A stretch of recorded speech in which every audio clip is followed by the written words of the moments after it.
अस्सलाम वालेकुम वरहमतुल्लाहि वबरकातुहू। कैसे हैं आप? अल्लाह के फजल से ठीक होंगे, खैरियत से होंगे। ये घमंडी बाबर की कहानी है, इसे जरूर सुनिएगा। बाबर जैसे ही अपने शानदार घर में दाखिल हुआ, उसके दोनों बच्चे जो आपस में हंसी मजाक कर रहे थे एकदम से चुप हो गए और स्कूल की किताब खोलकर बैठ गए। बूढ़ा माली भी जरा डरा हुआ नजर आ रहा था और मुलाजिमा भी खौफजदा दिखाई दे रही थी। दूसरों को अपने से हकीर समझना और उनके हर काम में कीड़े निकालना बुरी बात है।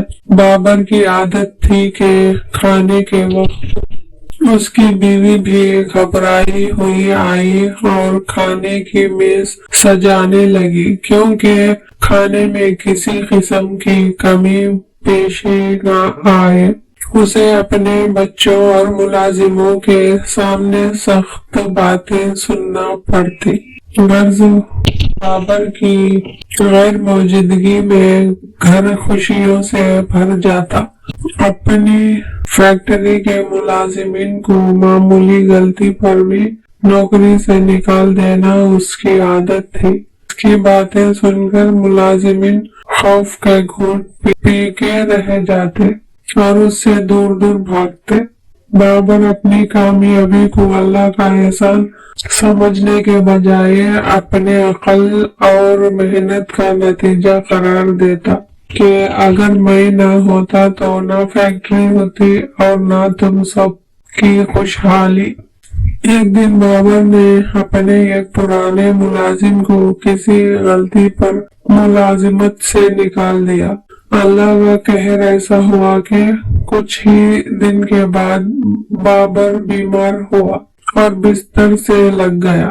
देखते ही देखते उसकी हालत बिगड़ती चली जा रही थी और फैक्ट्री की देखभाल कोई ईमानदार मैनेजर करने लगा। उधर बाबर के घर वाले उसकी दिल वजह से देखभाल करते थे, मगर खौफजदा और खामोश रहते कि कहीं बाबर से डांट ना पड़ जाए। वो ज्यादा वक्त अकेला होता। उसे पहली बार महसूस हुआ कि कोई भी उसके करीब नहीं आना चाहता और सब उससे दूर भागते हैं, सिवाय उसके वालिद के, जिनके साथ भी उसने कई बार बदतमीजी की थी। उसने आंखों में आंसू भरकर निहायत उदासी से अपने वालिद को बताया कि कोई भी मुझसे मोहब्बत नहीं करता, हालांकि मैं सबके लिए इतनी मेहनत करता हूँ। उसने पहली बार महसूस किया कि मैंने अपने खराब रवैये से अपने प्यारों और दूसरों को खुद से दूर कर दिया है। लेकिन अब मैं क्या करूँ?